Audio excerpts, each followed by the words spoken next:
Hi అండి. Welcome to my channel Sri lifestyle. మీకు ఇప్పుడు పచ్చి అరటికాయలతో ఫ్రై చేసి చూపిస్తానండి. అది దోస పెనం మీద ఫ్రై చేయాలా.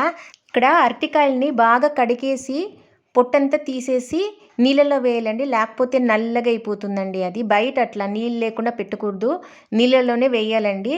ఇప్పుడు అదంతాను తొక్క తీసేసి నీళ్ళల్లో వేసేసినాను. ఇప్పుడు అది తీసేసి ఇట్లా పొడుగు పొడుగుగా కట్ చేసుకోవాలండి. నేను ఇప్పుడు చూపిస్తున్నాను చూడండి. ఇట్లా పొడుగు పొడుగుగా కట్ చేసుకోవాలా. అప్పుడే దోస పెనం మీద ఫ్రై అయ్యేకి ఈజీగా ఉంటుందండి. జాగ్రత్తగా కట్ చేయాలండి, ఎందుకంటే మధ్య మధ్యలో ఇట్లా చిన్న చిన్నగా కట్ అయిపోతూ ఉంటుంది. అది పక్కన పెట్టేసి ఇప్పుడు చూపిస్తున్నాను చూడండి, ఇట్లుండాలండి. ఇట్లా కట్ చేసుకొని పెట్టుకోవాలండి. ఇప్పుడు ఒక ప్లేట్లో కొంచెం పసుపు, కారము, ఉప్పు వేసేసి కొంచెం నీళ్ళు వేసి కొంచెం గట్టిగా ఆ పేస్ట్ అంతా కొంచెం గట్టిగా కావాలండి. ఎక్కువ నీళ్ళు వేసుకోకూడదండి. ఇక నేను చూపిస్తున్నాను చూడండి, ఇట్లా ఉండాలండి. ఇట్లా ఉంటే చాలండి ఈ పేస్టు.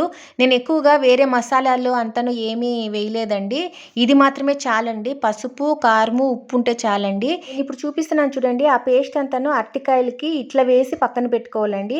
ఎక్కువ పేస్ట్ వేసుకోవద్దండి. మీరు కావాలంటే కారం ఎక్కువ కావాలంటే మీరు ఎక్కువగా పేస్ట్ దానికి వేయచ్చండి, లేకపోతే తక్కువగానే వేయచ్చండి. నేనేమో తక్కువగానే వేసినానండి. ఇప్పుడు దోస పెనం మీద అరటికాయలన్నీ పెట్టేసి నేను ఇప్పుడు ఎట్లా పెట్టినానో అట్లే పెట్టాలండి. ఒక స్పూన్ ఆయిల్ వేస్తే చాలండి.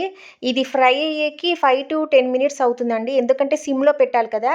ఎక్కువ మంట పెడితే కన్నా నల్లగా అయిపోతుందండి. అందుకే సిమ్లోనే పెట్టాలండి.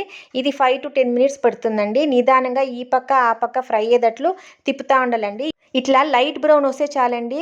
చాలా క్రిస్పీగాను ఉంటుందండి. చాలా టేస్ట్ కూడా చాలా బాగుంటుందండి. ఇంకా పచ్చి అరటికాయ షాలో ఫ్రై రెడీ అయిపోయిందండి. ఓకేనండి, ఈ వీడియో కానీ నచ్చిందంటే లైక్ చేయండి, షేర్ చేయండి, సబ్స్క్రైబ్ చేయండి. బాయ్ అండి.